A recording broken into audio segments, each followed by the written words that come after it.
Hey, what's up, you guys? Welcome back. So, I know a lot of you are concerned about the economy right now, and I'm afraid I don't have much good news to share with you this episode, but I just thought I'd give you guys an update and help you guys be prepared for what might be coming further down the line in 2023, right? The news that's I've been seeing, at least, that's a little bit concerning is that the US has hit their debt ceiling. Tesla has dropped their prices up to 20% in some cases on their vehicles, and credit card debts are at an all time high, and the Fed is still continuously hiking the interest rates. So it seems like that the 2023 recession is all but assured.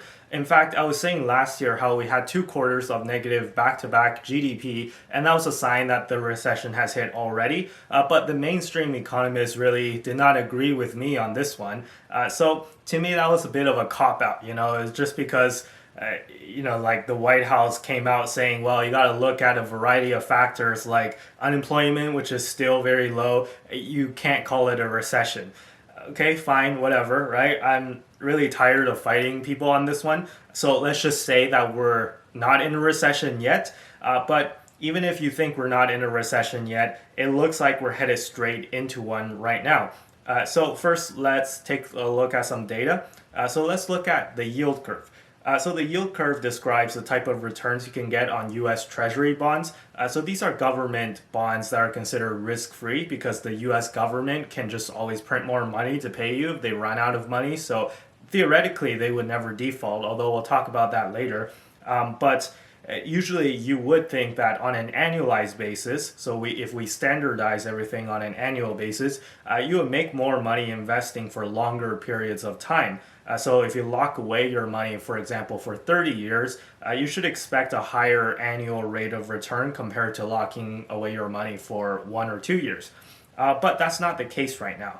So if you look at this line, normally it should be a relatively straight line, or it's like a curve that slowly kind of like plateaus near at the end. However, this is completely the inverse of that, right? So we have bonds that are of the lower maturity date, so like 1 month, 2 months, up to a year or 2 years, that are higher in terms of yield. And then we have longer dated bonds that are lower in terms of yield. So this is happening because right now people are afraid. So they're selling the short-term bonds and buying long-term bonds because they don't know what's going on. So they don't know what's going to happen in the short term. So people, when they sell the short-term bonds, the bond price goes down and then the yield goes up. So you got to think about it this is maybe a slightly counterintuitive. So the way you should think about it is that let's say before the bond costs you $1,000 and it gives you $10 a year, but now the bond price drops and it gives you $900, or it costs you $900, but it still gives you $10 a year. So you're making $10 off of $900 now instead of making $10 off of $1,000. So the yield, i.e., your return on investment, goes up.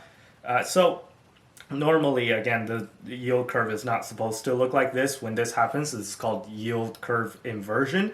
And this signals that a recession is coming, usually within, 6 to 18 months, I think, is usually the standard. At the same time, we are seeing credit card debts hit an all-time high while the savings rate is dropping. So this is a chart of the U.S. personal savings rate versus the U.S. total credit card debt. So the personal savings rate has hit 2.4%, which means that on average, people are saving less than 3% of their income. So most people are spending almost 98% of what they make. So this is another roundabout way of saying that most people are basically living paycheck to paycheck. And you see that spike in personal savings in 2020 or March of 2020. That was basically when COVID first hit North America. And it's a little bit counterintuitive, actually. You think that, when COVID first hit, shouldn't people be less rich? Well, the issue with that is that back then that was a sudden shock event, and then people were saving everything because they were afraid, right? But now the situation is actually completely different. Because we don't have one sudden shock event, we have massive inflation, which just kind of grinds you down over time. And the Fed is hiking interest rates, which is raising the amount of money you need to pay for loans. So if you have credit card debts or personal loans or a variable mortgage, or if you just got a new mortgage that you just signed on in the past year or so, that's going to eat up way more of your money compared to ever before. And as I said, credit card debts, they've hit a new all-time high at over 1.18 trillion US dollars. So wow, that's the consumer is in trouble, right? And even companies that we once thought were invincible, like Tesla, they're dropping their prices as demand has cooled down. So if even Tesla are dropping their prices, this is even bad news. This is even more bad news for companies like Ford or GM and other EV startups like Rivian and Lucid, because their margins are a lot lower on their vehicles because they don't have as much room to cut prices as Tesla. So we're seeing massive tech layoffs too at big tech giants. Within just the past few weeks, Google has laid off 5% of their workforce, which amounts to 12,000 jobs, while Microsoft and Amazon has announced similar layoffs previously as well, just within the past few weeks or so. This is all happening while the US is hitting their debt ceiling. So if you don't know what that is, in the US there is a rule that sets a cap on the maximum amount of money that the US government is allowed to borrow, which right now is just over $31 trillion. Now typically what they do is that they raise their debt ceiling, meaning that they give themselves more room to borrow. However, this requires an act of Congress. So right now it's like they've maxed out their credit card, right? The U.S. government has now hit the limit, but with the act of Congress, that requires approval of the House, right? The House of Representatives, which is more divided than ever before because the Republicans only hold a very slim majority.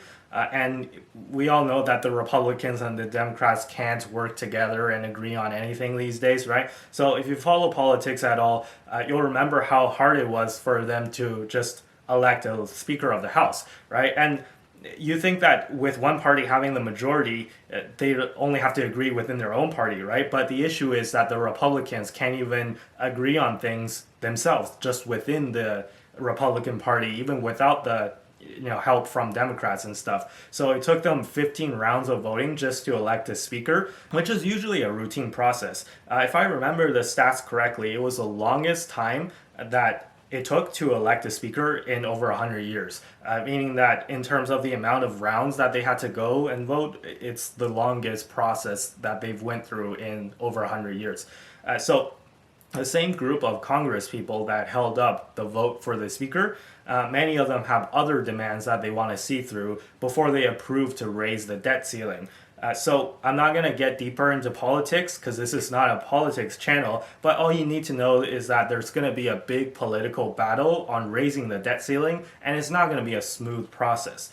And if they don't raise the debt ceiling, the Secretary of the Treasury, Janet Yellen, has already stated that she expects the U.S. to run out of money for debt repayment sometime in June.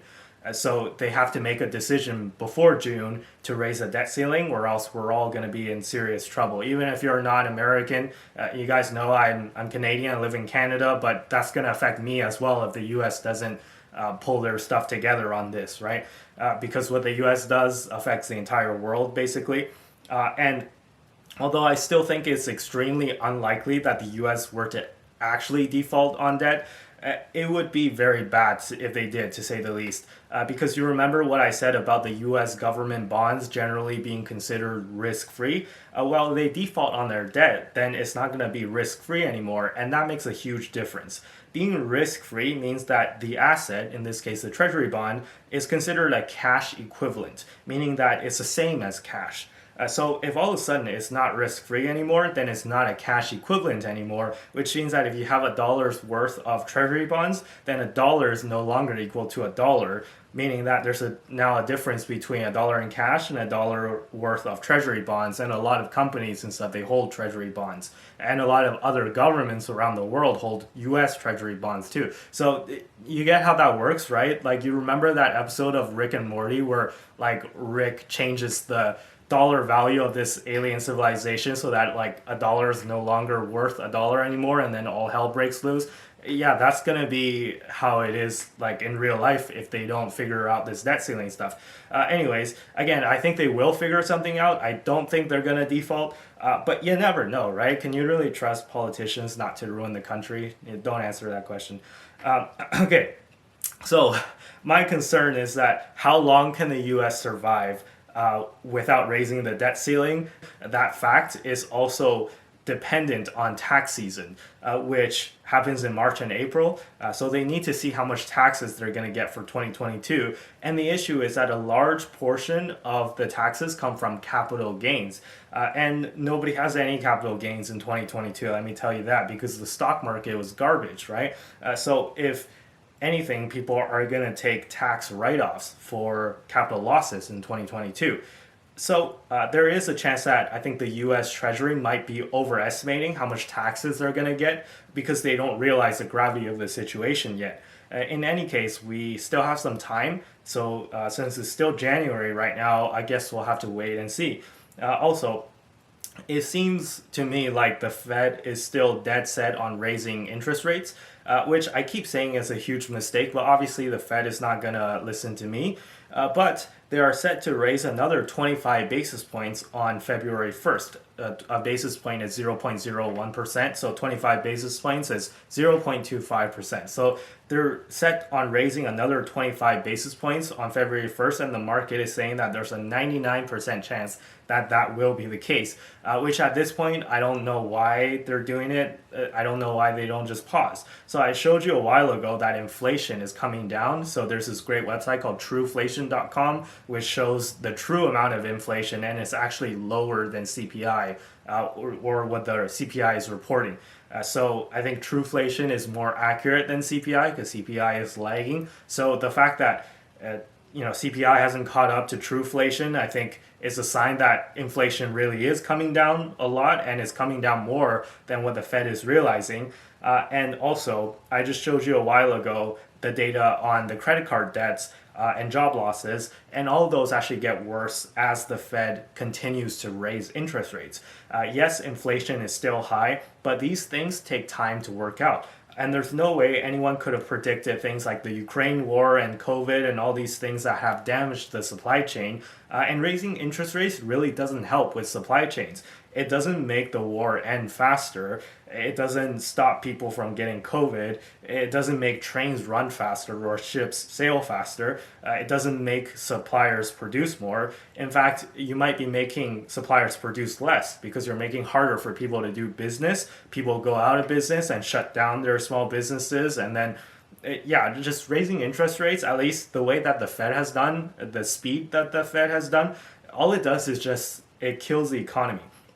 And if you go to the grocery store, you're like, oh man, eggs are now $8 a dozen, whereas they used to be $3 a dozen, and that sucks. And I know, like, trust me, don't think that I don't care about inflation, right? I do care about inflation, but you know what sucks more than inflation?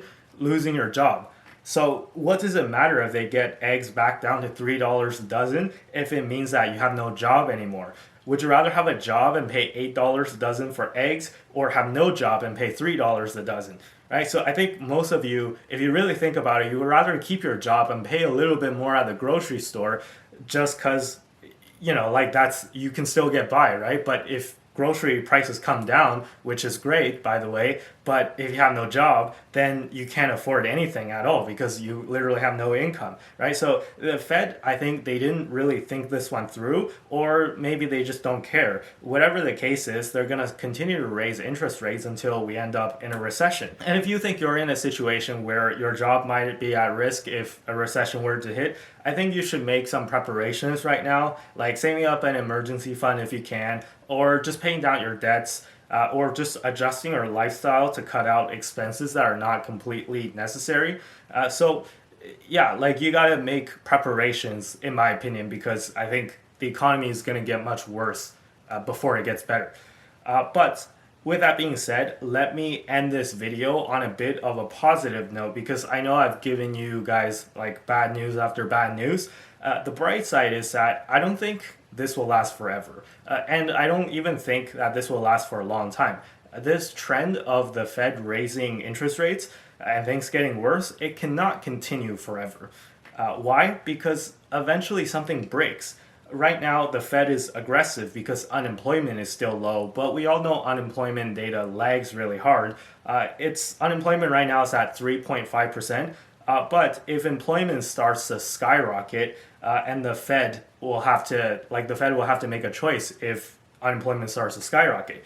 So the Fed has two mandates. They have low and steady inflation and low unemployment. Right now, they don't have low and steady inflation, but they do have low unemployment, which is why they can afford to sacrifice some unemployment in order to achieve low inflation. But if unemployment and inflation are both high, I think they rather help the unemployment part first, because people having jobs is more important at the end of the day. There are countries right now that are around the world in Latin America or in South America or Africa and Middle East and places like that, where they're dealing with 50+% inflation, or like even sometimes a lot more, like 80 or 100% inflation.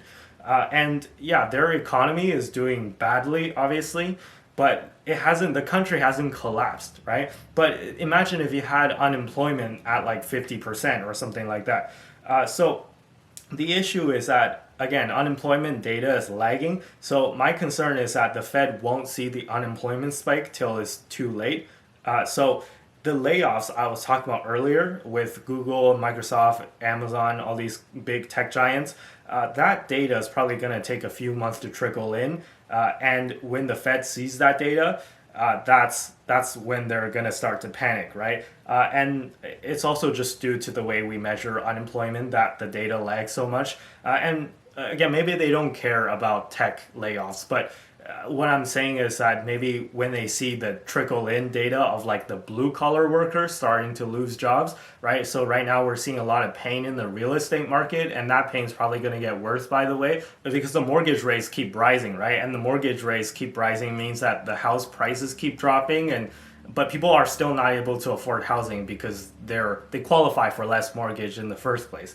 So the mortgage and real estate market is going to be a mess for a while. And yeah, like once that like pain really hits, then that's going to affect other things. It's going to affect things like construction or contract work or landscaping, right? Like who's going to hire landscapers if you can't even afford the house in the first place, right? So it's going to start trickling down to other industries. It's going to start trickling down to like, I don't know, lumber, right? Because people are building less houses and stuff like that because the market has slowed down. So it's going to start trickling into the blue collar workers. And if the Fed doesn't care about the white collar workers, they definitely will care about the blue collar workers, because the blue collar workers are the ones that are producing like tangible goods, right? Versus like a white collar worker, you might be writing a report for your boss that doesn't even get read, and that's not really tangible value to society, right? But yeah, I think the point is, eventually, I think there's no way that the unemployment rate won't increase. And when it does, the Fed will have to pivot. And by pivot, I don't just mean pausing the interest rate hikes, I mean cutting interest rates to help the economy again. Or even worse, something even more dramatic happens, like something breaks in the bond market or in the pensions market, like what happened in the UK. Won't get into that right now, but look that up on what happened with Liz Truss's shortest reign as prime minister, I think ever, right? So anyways, yeah, like if you mess up the economy, like the prime minister falls, right? That's as simple as that. So the point is, yes, the Fed is acting tough, and they're saying we're going to go to 5%, we're going to go to 5.5%, we're going to raise and hold rates for a long time. But for how long? How long can they hold at 5%? Do you think by 2025 we'll still be at 5%? Do you think by 2033, 10 years from now, we'll still be at 5%? Like, will we be at 5% for 10 years? My prediction is that they're not even going to be able to hold 5% till the end of this year, 2023. I think by the end of 2023, the data that's incoming will prompt them to cut rates. And I know I'm taking a bit of a contrarian view on this, since most people are saying that higher interest rates are here to stay and they're going to last for a long time. I really do think that eventually in the next 5 years or so, we will hit zero interest rates again. And this is because we've had zero interest rates for such a long time, and people got a taste of the good times, and they're not going to want to give that up. So it's like you went from eating raisin cookies to eating chocolate chip cookies. You're not going to want to go back to eating raisin cookies even though they're healthier. Which means that if I'm right, then pretty soon, within the next 6 to 12 months, we're going to see the Fed kind of pivot and be on the side of the stock market bulls again. And by that time the economy is ruined. So what people don't realize is that people think that the economy and the stock market are the same thing. They're not, right? So the economy could be still going down into the gutter while the stock market have already bottomed and started recovering. And this is because the stock market is forward looking, right? So it's things might be bad now, but the stock market is looking at things that are 6-12 months in the future. So we will probably have a time, in my opinion, not financial advice by the way, but this is just my opinion, we're going to see the Fed pivot and be on the side of the stock market bulls again within the next 12 months or so. And if you remember what happened last time the Fed was on our side, well, we had that huge rally from mid 2020 to the end of 2021. So I think we've not seen the end of those types of rallies. And we just got to be patient, right? If you're in the market right now and you're seeing your stocks go down, like me, right? I'm in the market and I'm seeing my stocks go down. And although it's rebounded a bit recently, but overall it's still down by a lot, right? So if you're just seeing your stock market portfolio go down day by day, you just have to kind of be patient and wait for the inflation to come down and wait for the Fed to be on our side again. So until then, I'll still be here and I'll still be making videos for you guys. So be sure to hit the like if you enjoyed the video and consider subscribing if you like the series. And be sure to follow me on Twitter and Instagram. And the links for those are down below in the description as always. And with that being said, I'll see you guys in the next video. Bye-bye.